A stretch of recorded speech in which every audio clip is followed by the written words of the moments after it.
రాజకీయం ఉంటుందా అనేది చూడాలి. ఎందుకంటే రాజకీయాల్లోకి వస్తాడు అన్నారు కానీ కాంగ్రెస్ పార్టీలోకి వస్తాడని చెప్పలేదు కాబట్టి ఏం జరుగుతుందో అనేది చూడాల్సిన పరిస్థితి కనిపిస్తోంది. ఇక మరోవైపు ఏంటంటే సేమ్ అలాంటి సిచ్యువేషనే ఆంధ్రప్రదేశ్లో ఇటువంటి పరిస్థితి ఉంటే తెలంగాణలో మరో రకమైన పరిస్థితి ఉంది.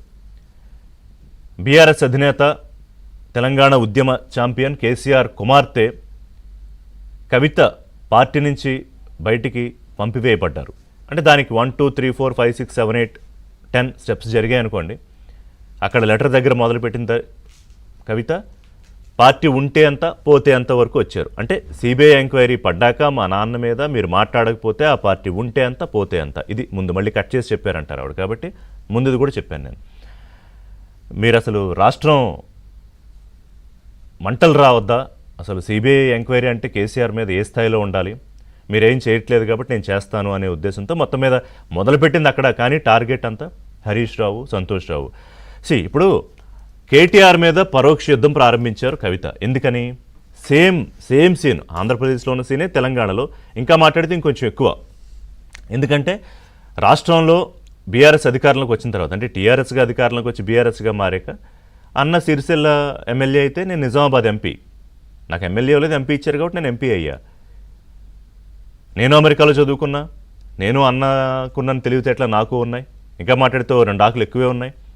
మీరేమో అన్ని అవకాశాలు అన్నకే ఇచ్చారు, వర్కింగ్ ప్రెసిడెంట్గా అన్ననే పెట్టారు, రేపు పొద్దున్న ప్రెసిడెంట్ ఆయనే, ముఖ్యమంత్రి ఆయనే, ఆల్రెడీ అదే స్థాయిలో కీర్తింపబడ్డారు. కాబట్టి కేటీఆర్ ఎక్కడో కవిత కూడా, ఆవిడ కూడా ఏదో సర్దుమణిగిపోయి కామ్గా నాకు ఇచ్చిన పదవి ఏదో చేసుకుని పాలిటిక్స్ చేసుకుందాం అనే రకం కాదు. షీఈ్ వెరీ మచ్ ఆస్పిరెంట్, ఒక సీఎం ఆస్పిరేషన్ ఉన్న నాయకురాలు కవిత కూడా. వారి బాడీ లాంగ్వేజ్లో కానీ మాటల్లో కానీ చాలా స్పష్టంగా తన తండ్రిలాగే హావభావాలతో సహా అదే చెప్పారు మొన్న ఆవిడ, నేను మా నాన్నలాగే స్ట్రైట్ తగ్గేది లేదని. సో సరిగ్గా ఇక్కడ కూడా మళ్ళీ అన్నకి చెల్లెలకి రిఫ్ట్. సో ఇక్కడ ఆస్తి తగాదాలా ఇంకోట ఇప్పటిదాకా బయట పడలేదు. కానీ ఖచ్చితంగా ఒక పొలిటికల్ ఆధిపత్య పోర్ అనేది చాలా స్పష్టంగా కనిపిస్తోంది, బయటికి చెప్పినా చెప్పకపోయినా. సో కేసీఆర్ గారు బీజేపీ మీద సరిగ్గా మాట్లాడలేదనో, కేసీఆర్ గారిని ఇంకోటి కలవడానికి అవకాశం ఉండట్లేదనో, ఇదేదో పైకి చెప్పుకునే కారణాలే. కేసీఆర్ రాజకీయ శైలి ఇప్పుడు చూస్తోంది ఆవిడ, ఊహ తెలిసినప్పటి నుంచి చూస్తున్నారు కదా. సో అది ఇప్పుడు పెద్ద సమస్య కాదు. హరీష్ రావు కూడా సమస్య కాదు. అందరికీ అర్థం కావాల్సిన విషయం ఏంటంటే, ఇప్పుడు హరీష్ రావు రోల్ ఏంటి? యాజ్ ఆఫ్ నో పార్టీలో నెంబర్ 1 కేసీఆర్ అనుకుంటే, నెంబర్ 2 కేటీఆర్ అనుకుంటే, పోనీ పొలిటికల్గా నెంబర్ 3 హరీష్ రావు అనుకుందాం, కుటుంబ పరంగా కాకపోయినా. సో ఆవిడ నెంబర్ 3 రోల్ కోసం పోటీ పడుతుందా? No, she after all daughter of KCR. Number 3 కోసం పోటీ పడాల్సిన అవసరం ఏంటి? నెంబర్ 2 కోసం పోటీ పడుతుంది ఆవిడ, కేటీఆర్ స్థానం కోసం, కేటీఆర్ కుర్చీ కోసం. పైకి అది చెప్పే అవకాశం లేదు.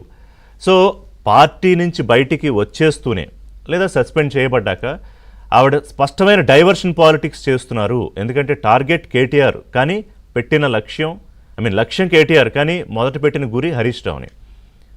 హరీష్ రావు సీటు కోసం ఫైట్ చేయాల్సిన అవసరమే ఉంది. హరీష్ రావు విషయంలోనే అసలు ఆయన పార్టీలో ఉండడా, కేటీఆర్కి ఆయనకి పోటీ కేసీఆర్తో పడట్లేదు, ఇవన్నీ చాలా జరిగాయి కదా. సో దట్ ఏంటంటే ఇప్పుడు అక్కడ మేనల్లుడి రూపంలో జగన్మోహన్ రెడ్డికి థ్రెట్ ఉందా లేదా ఒక అంశం, కానీ ఇక్కడ చాలా స్పష్టంగా ఆల్రెడీ కేటీఆర్కి చెల్లెలు కవిత రూపంలో పొలిటికల్ థ్రెట్ బయలుదేరింది. ఎందుకంటే మీరు వర్కింగ్ ప్రెసిడెంట్ అయ్యుండి కూడా నేను ఎమ్మెల్సీగా పార్టీ ఆఫీస్లో మీటింగ్ పెట్టి నా మీద కుట్ర జరుగుతుందని చెప్పినా మీరు రెస్పాండ్ అవ్వరా అని ఒక్క పాయింట్ అడిగినా కూడా అది చాలు. మీరు వర్కింగ్ ప్రెసిడెంట్గా సరిగ్గా పనిచేయట్లేదని, మిగతా నాయకులు ఎవరు కేసీఆర్ని కలవలేకపోతున్నారని, ఉద్యమంలో ఉన్న వాళ్ళందరూ పార్టీకి దూరం అయిపోయారని. సో ఈ గ్యాప్ ఫిల్ చేయడానికే కదా వీరు బయటకు వచ్చింది. బహుశా రేపు పొలిటికల్ పార్టీ రూపంలో వస్తారో, తెలంగాణ జాగృతి రూపంలో రాజకీయం చేస్తారో మనకు తెలియదు. కానీ ప్రస్తుతానికైతే ఇక్కడ కూడా ఇదే పరిస్థితి, అన్న వర్సెస్ చెల్లెలు.